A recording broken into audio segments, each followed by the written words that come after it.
भगवती तुलसी। तुलसी जी से जुड़ी एक कथा बहुत प्रचलित है। श्रीमद्देव भागवत पुराण में इनके अवतरण की दिव्य लीला कथा भी बनाई गई है। एक बार शिव ने अपने तेज को समुद्र में फेंक दिया था। उससे एक महातेजस्वी बालक ने जन्म लिया।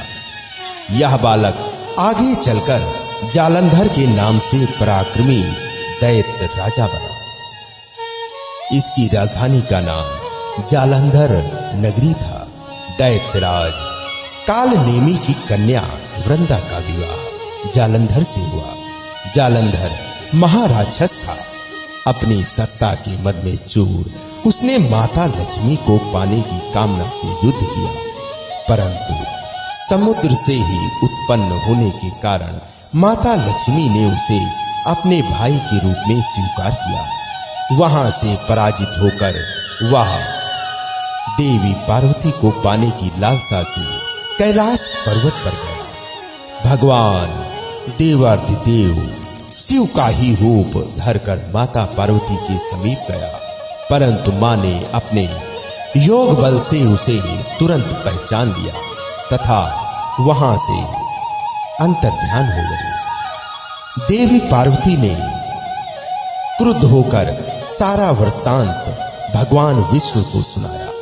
जालंधर की पत्नी वृंदा अत्यंत पतिव्रता थी।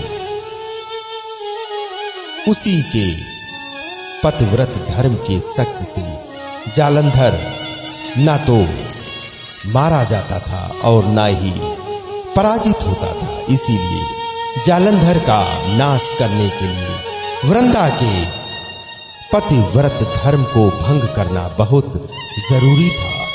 इसी कारण भगवान विष्णु ऋषि का भेष धारण कर वन में जा पहुंचे, जहां वृंदा अकेली भ्रमण कर रही थी। भगवान के साथ दो मायावी राक्षस भी थे, जिन्हें देखकर वृंदा भयभीत हो गई। ऋषि ने वृंदा के सामने पल में दोनों को भस्म कर दिया। उनकी शक्ति देखकर वृंदा ने कैलाश पर्वत पर महादेव के साथ युद्ध कर रहे अपने पति जालंधर के बारे में पूछा।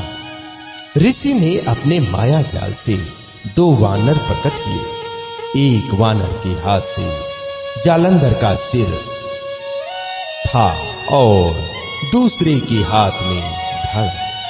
अपने पति की यह दशा देखकर वृंदा मूर्छित होकर वहीं गिर पड़ी। होश में आने पर उन्होंने ऋषि रूपी भगवान से विनती की कि वह उसके पति को जीवित करे। भगवान ने अपनी माया से पुनः जालंधर का सिर धड़ से जोड़ दिया, परंतु स्वयं भी वह उसी शरीर में प्रवेश कर गया।